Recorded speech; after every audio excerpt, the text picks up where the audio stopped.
now we will discuss about transcription. What is transcription? Transcription is process of copying of information from one strand of DNA into RNA. यानी DNA के किसी एक strand के ऊपर जो information है उसको RNA में कॉपी करना ही ट्रांसक्रिप्शन है, या हम ये कह सकते हैं कि DNA से RNA का बनना ट्रांसक्रिप्शन है।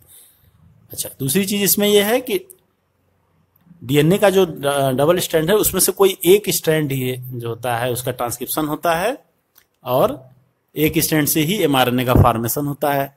दूसरी चीज की जो कंप्लीमेंट्री प्रिंसिपल है वो यहाँ भी वर्क करता है, लेकिन इसमें अंतर ये होता है कि जो एडेनोसिन है उसका जो कंप्लीमेंट्री बेस पेयर, जैसे कि आप लोग जानते हैं कि थायमिन होता है डीएनए के अंदर, लेकिन यहाँ पे एडेनोसिन के प्लेस पर यूरेसिल आता है। यानी आरएनए में आप जानते हैं कि थायमिन नहीं होता है, थायमिन की जगह पे यूरेसिल होता है। तो ट्रांसक्रिप्शन में भी जो आरएनए बनेगा उसमें थायमिन की जगह पे यूरेसिल आएगा। अगर डीएनए पर एडेनोसिन बेस पेयर है तो उसके कंप्लीमेंट्री में यहाँ पे थायमिन के बजाय यूरेसिल आएगा। तो जैसा कि हम जानते हैं, हमने देखा ऊपर कि डीएनए का जो एक स्ट्रैंड होता है उसका ही आरएनए में ट्रांसक्रिप्शन होता है, दोनों स्ट्रैंड का ट्रांसक्रिप्शन नहीं होता है। इसलिए नहीं होता कि जो दोनों एमआरएनए बनेंगे या आरएनए बनेंगे वो एक दूसरे के कंप्लीमेंट्री होंगे, और कंप्लीमेंट्री होने की वजह से वो आपस में जुड़ करके डबल स्ट्रैंडेड आरएनए बना लेंगे, जिससे कि फिर वो हमारे लिए कोई यूजफुल नहीं होगा वो। दूसरी चीज कि अगर दोनों सेगमेंट कोड करेंगे आरएनए के लिए तो क्या होगा, उनके जो सीक्वेंस होंगे वो डिफरेंट होंगे, यानी कि जो उससे अमीनो एसिड जो कोडिंग होगी वो डिफरेंट होगी। डिफरेंट अमीनो एसिड होने की वजह से डिफरेंट प्रोटीन बन जाएगी। यानी फिर क्या होगा कि एक ही डीएनए के स्ट्रैंड से दो तरह के अमीनो एसिड या दो तरह के प्रोटीन बनेंगे, जो कि एक कॉम्प्लिकेशन पैदा करेंगे। ठीक है, तो जो हम इस जैसा कि हम जानते हैं कि ये एक जेनेटिक इंफॉर्मेशन को फ्लो करने का तरीका है, जेनेटिक इंफॉर्मेशन को ट्रांसफर करने की मशीनरी है, तो वो प्रॉपर वे में नहीं हो पाएगी। यानी एक साथ जब दो तरह के अमीनो एसिड या दो तरह के प्रोटीन बनेंगे तो जैसा हम चाहते हैं जेनेटिक इंफॉर्मेशन को ट्रांसफर करना वो प्रॉपर वे में नहीं हो जाएगा, कॉम्प्लेक्सिटी आ जाएगी, कॉम्प्लिकेशन हो जाएगा उसमें। तो इसीलिए जरूरी है कि डीएनए का एक ही सेगमेंट या एक ही स्ट्रैंड आरएनए को बनावे, ताकि जो प्रोटीन बने या जो अमीनो एसिड की सीक्वेंसिंग हो एक ही तरह की हो। जब अपोजिट टाइप की होंगे या दो तरह के अमीनो एसिड होंगे तो वो सीक्वेंस गड़बड़ हो जाएगा। तो अब तो यहाँ पे हम पूरा प्रोसीजर देखेंगे कि कैसे ट्रांसक्रिप्शन की प्रोसेस होती है। ट्रांसक्रिप्शन की प्रोसेस को समझने से पहले हम ये जान लें कि जो डीएनए होता है उस पर किस तरह से अरेंजमेंट होता है। तो यहाँ पे ट्रांसक्रिप्शन से पहले हम ये एंजाइम के या कैटालिस्ट के बारे में जान लें।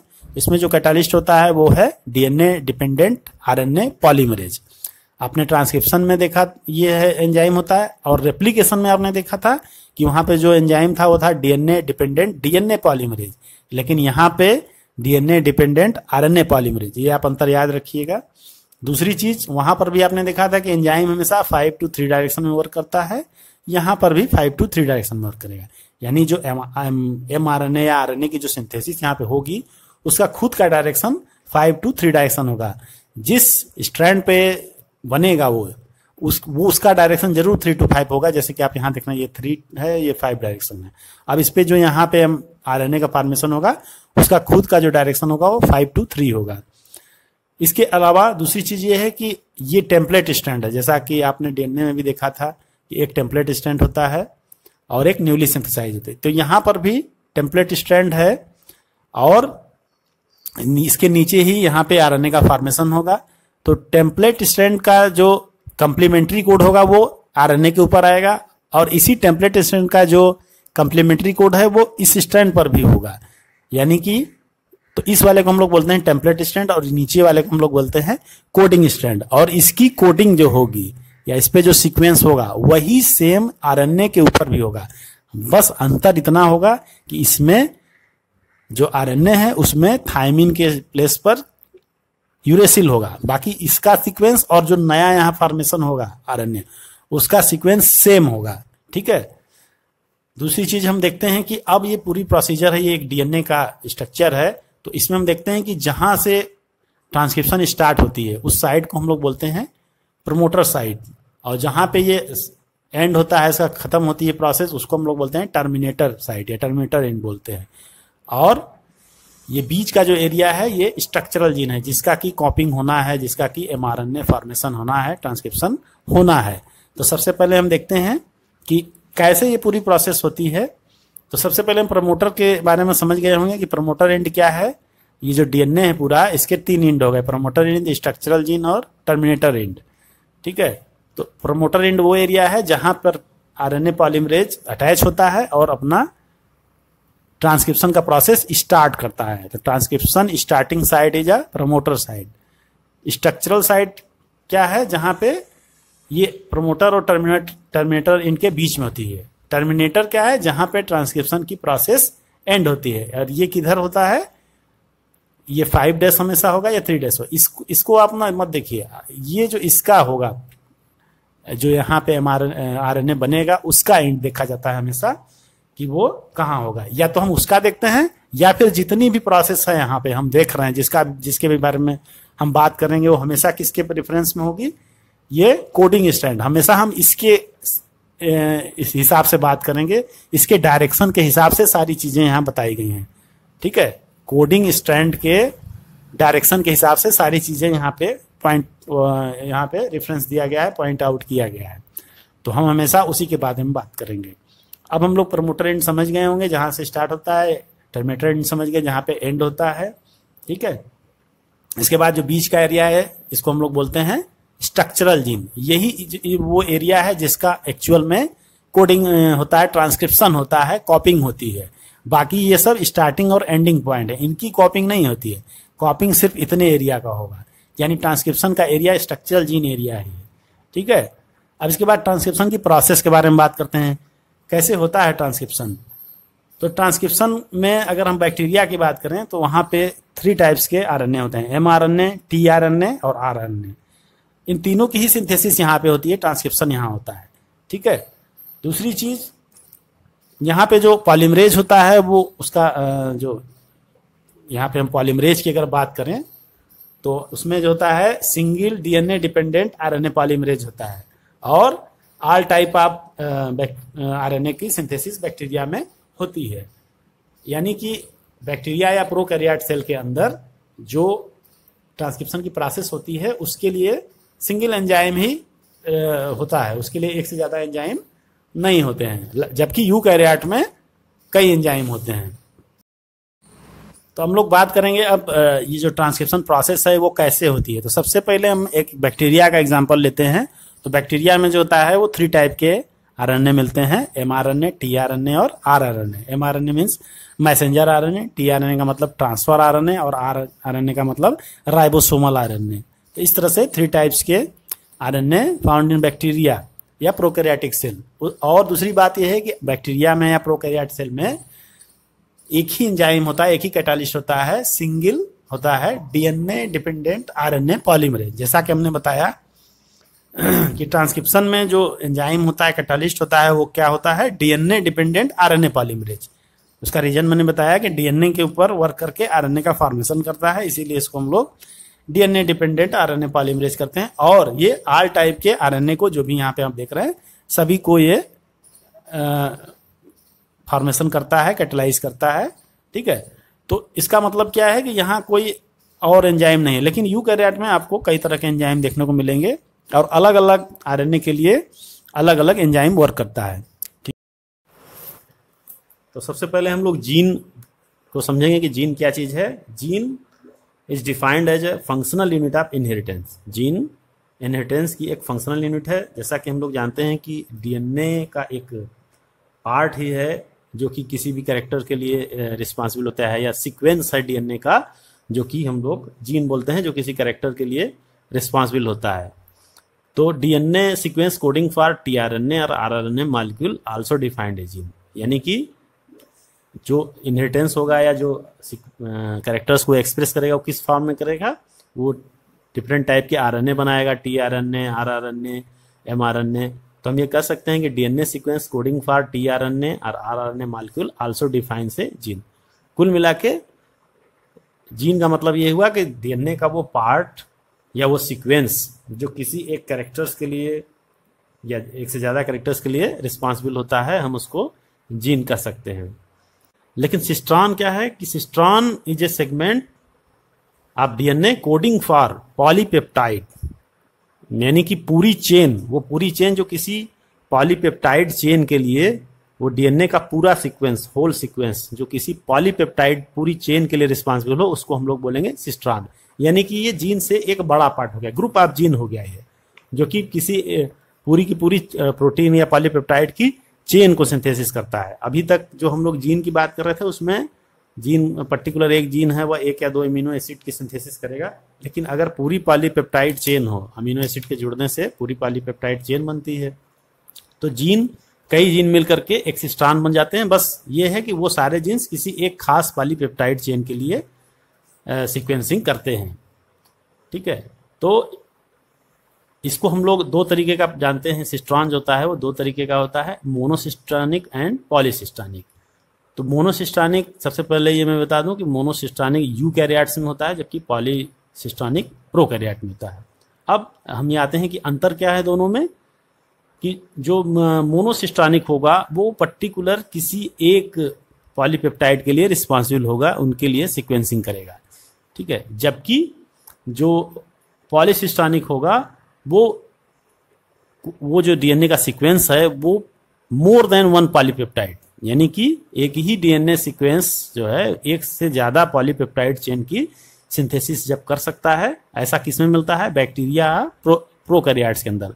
ऐसा इसलिए भी होता है कि बैक्टीरिया या प्रोकैरियोट की जो डीएनए की सीक्वेंसिंग होती है या जो जेनेटिक मटेरियल होता है बहुत ज़्यादा लंबा या लॉन्ग या बहुत बिग लार्ज नहीं होता है, बहुत स्मॉल होता है, और इसी वजह से एक ही डीएनए सीक्वेंस कई सारे प्रोटीन की सिंथेसिस कर सकता है। तो इसीलिए वहाँ पे पॉलीसिस्ट्रॉनिक कंडीशन होती है। लेकिन यूकैरियोट में चूंकि डीएनए काफ़ी डेवलप्ड होता है, क्रोमोसोम काफ़ी डेवलप होता है, इसलिए वहाँ पे पॉलीसिस्ट्रॉनिक कंडीशन की रिक्वायरमेंट नहीं होती है, इसीलिए वहाँ पे मोनोसिस्ट्रॉनिक कंडीशन है। तो आप ध्यान रखिएगा, मोनोसिस्ट्रॉनिक का मतलब डीएनए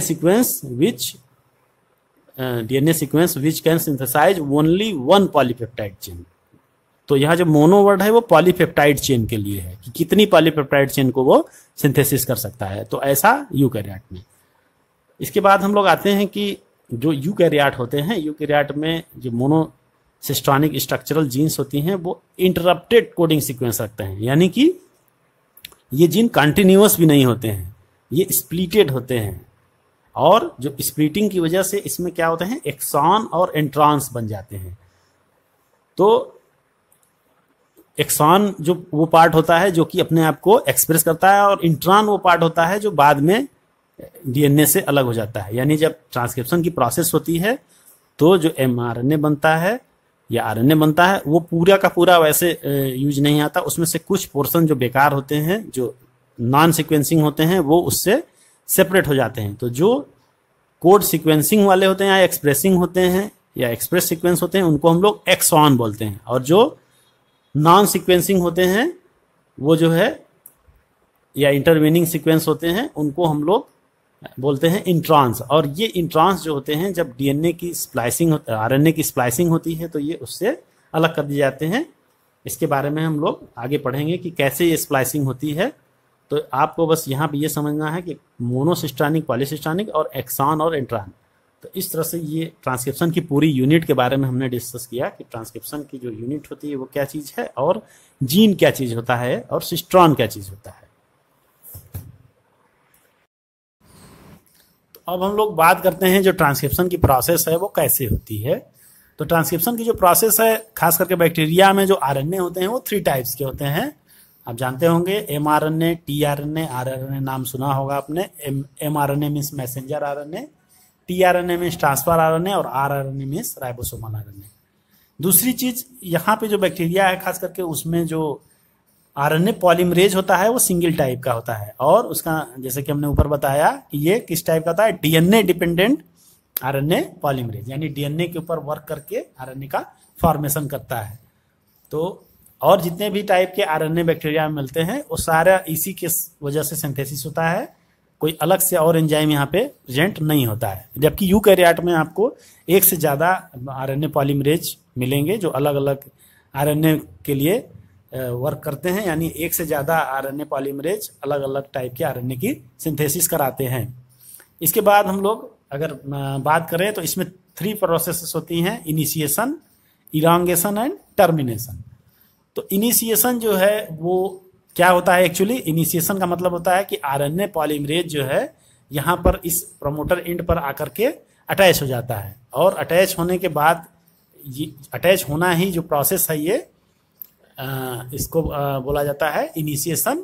अटैच होना और स्टार्टिंग कर देना, किस चीज़ का स्टार्टिंग कर देना, ट्रांसक्रिप्शन की स्टार्टिंग करना। तो पॉलीमरेज का प्रमोटर एंड पे अटैच होना और ट्रांसक्रिप्शन का स्टार्ट करना ही इनिशिएशन है। इसके बाद दूसरी स्टेप है इलांगेशन। तो जो इलांगेशन का मतलब मेन जो फंक्शन ट्रांसक्रिप्शन होता है वो इलांगेशन ही होता है, और आरएनए पॉलीमरेज का जो मेन काम है वो इलांगेशन ही है। इलांगेशन का मतलब चेन को इलांगेट करना, ठीक है, आरएनए के फॉर्मेशन को करना। अब जानते हैं कि आरएनए क्या है, न्यूक्लिक एसिड का पॉलीमर है, रिबोन्यूक्लिक एसिड का। तो उस चेन का फॉर्मेशन करना, उसको इलांगेट करना, यही मेन आरएनए पॉलीमरेज का फंक्शन है, ठीक है। आरएनए को बनाना आप कह सकते हैं, आरएनए का फॉर्मेशन उसका मेन फंक्शन है, और आरएनए का फॉर्मेशन ही इलांगेशन है। यानी ये प्रमोटर एंड पे यहाँ पे आपका आरएनए पॉलीमरेज जुड़ेगा और धीरे धीरे इधर को बढ़ता जाएगा और एमआरएनए की सिंथेसिस करता जाएगा। तो एक तरह से आरएनए का चेन लेंथ में बढ़ती जाएगी, उसका इलांगेशन होगा, इसीलिए इसको हम लोग बोलते हैं इलांगेशन।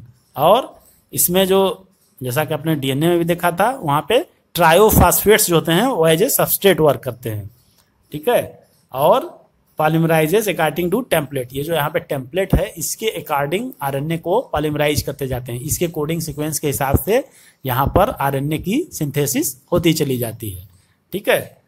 इसके बाद जैसे ही आरएनए पॉलीमरेज इस एंड पर पहुंचता है, टर्मिनेटर एंड पर, टर्मिनेटर एंड पर आने के बाद क्या होगा, जो आरएनए पॉलीमरेज है वो पॉलीमराइजेशन करना बंद कर देगा, और बंद करने के बाद वो जो आरएनए होगा इससे वो अलग हो जाएगा। तो इलांगेशन आपने देख लिया। टर्मिनेशन, टर्मिनेशन में जैसे ही यहाँ पे आरएनए पॉलीमरेज इस एंड पर आएगा, ये जो है उसको आरएनए को इससे अलग कर देगा, और खुद भी आरएनए पॉलीमरेज इस डीएनए से डिटैच हो जाएगा, अलग हो जाएगा, सेपरेट हो जाएगा। तो उस तरह से ये पूरी प्रोसेस जो है टर्मिनेट हो जाएगी, एंड हो जाएगी। तो इस तरह से ये टर्मिनेशन हो गया। तो आपने तीनों चीज समझ लिया होगा इजीली से, कि प्रमोटर, इसके बाद इलांगेशन, इसके बाद termination, initiation, elongation and termination. तीनों टर्म आप समझ गए होंगे, शुरू होना, फिर उसका लेंथ बढ़ना, और उसके बाद फिर उसका एंड हो जाना, समाप्त हो जाना। तो इस तरह से ये ट्रांसक्रिप्शन में 3 स्टेजेस होते हैं। अब हम लोग वो फैक्टर्स की बात करेंगे जो ट्रांसक्रिप्शन की प्रोसेस को स्टार्ट करने, इनिशिएट करने या टर्मिनेट करने के लिए रिस्पॉन्सिबल होती हैं।